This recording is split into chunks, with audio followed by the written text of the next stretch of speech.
ल अब दुईजनाको त्यो देखाउने यसरी देखाउने यता छाना यता यता यता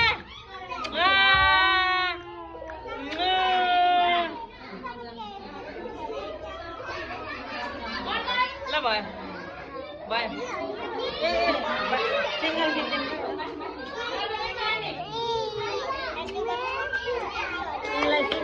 एउटा यताले न